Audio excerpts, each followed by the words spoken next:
We have something very special to talk about today. It is the season of giving. It's November. Do you know what time that is? It's Flannel flannel season! season!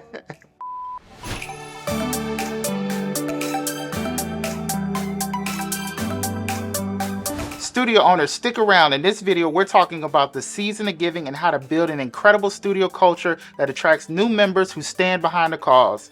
For most of us, the holidays are about being with family, appreciating one another, being cheerful, and giving back to others. According to a study by ThinkAdvisor.com, 59% of Americans would rather receive a donation to the charity in their name rather than a gift. We'll talk about how to galvanize these good intentions into memberships and how to create an amazing sense of purpose in your members during this giving season. But first, if you don't know already, Loud Rumor is a marketing and consulting agency specifically for fitness studios. We provide resources and services that get our clients more members, more money, which allows them to achieve financial freedom and win back time.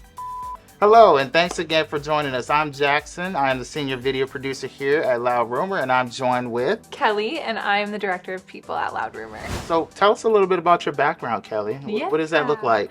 Yeah, so I spent almost 10 years in nonprofit work. I've worked for multiple Arizona nonprofits, and I've also been on the charitable giving side as well. So I worked for the Fiestable charities, shout out to them.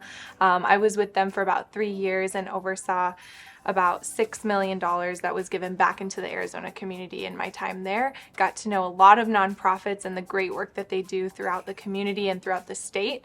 So I'm passionate about it personally and professionally. It's been a joy to be able to kind of integrate that into Loud Rumors culture. There's such a wide range of needs, everything from, pet organizations or nonprofits that are geared towards animals in need. That can be things like leftover cat food, dog food, blankets, things like that, all the way into humanitarian needs, such as a home or a place to live. So there are so many different groups that you can give back to, and that's really something that I would love for our members at Loud Rumor to think about is, what are you passionate about? Because there's always going to be a charity or a group of people that could benefit from that passion. And I think that's the best way to get involved, is to really learn what is the need in your community and then meet that need with your members' help. So in the nonprofit space, of course, money is something that they always need, but resources, donated time, and exposure. Can you take us into examples of that? Yeah, absolutely. That's such a great point. I think sometimes it's so easy to just assume you have to give a high dollar amount to make an impact, and that's so not the case. Volunteerism is super important, and a lot of nonprofits operate solely on volunteers. So getting involved and giving of your time, even if it's once or twice a year around the holiday season, or maybe you want to get more involved and you do an hour a week, an hour a month, things like that can go such a long way, because as a volunteer, you don't get any sort of compensation. So there's no salary allocated to that. So it can really make a huge difference to give your time. Also resources, as you're cleaning out your closet, it's nice to think about, okay, there are other nonprofits that I can donate these clothes to. There are other places I can take these blankets. It's easy to take them to a donation drop. There are so many different ones to take them to, but I challenge you to think outside the box and really think, like for me, I am a huge pet lover. I love my dog, and I know that a lot of the vet clinics and humane societies are always in need of blankets around the holiday season because their animal shelters don't have those. That's not in their budget. And so if you even just, stop by your local humane society and figure out what that need is, a lot of times you don't even have to go out and buy that resource. It's something that you were thinking about donating or throwing away anyways. And it's like, what a great thing to give to an animal in need. Yeah. It's just keeping, other causes and other opportunities of charity top of mind, as opposed to just your day-to-day, give it to Goodwill and, just let it go. Totally. And I think, the exposure piece is another really cool thing, because we all have access to all of our friends and family with the click of a button, and just document your time. Take a picture with the people that you're donating to, with the animals that you're giving to, because that can really go a long way for a small nonprofit, even if it's something as simple as sharing on your Instagram story. What ideas can we bring to the table to help them out? They might be looking for something. Yeah. So again, I go back to, what are you passionate about? Kind of figuring that out first with your members, because you may have a member base that's really passionate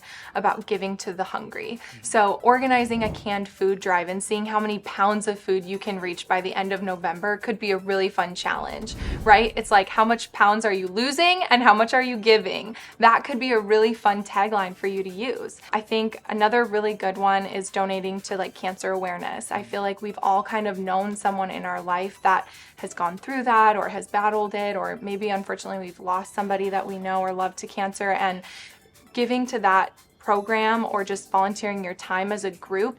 They have some awesome 5Ks, hikes, they have longer marathon style runs.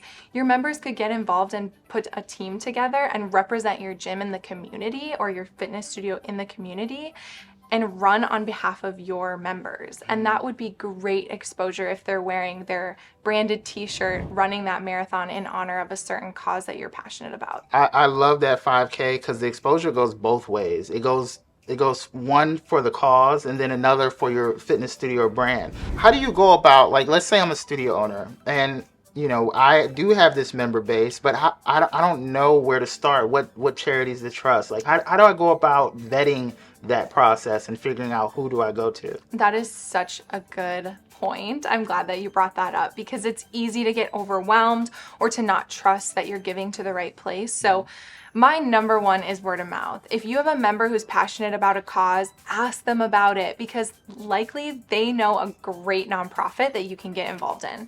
And if you're starting from scratch, there's some awesome websites that you can look up and see, where does your nonprofit fall? And you can look up any nonprofit or even just your area, and it'll give you on a scale of 1 to 5 how charitable this organization actually is.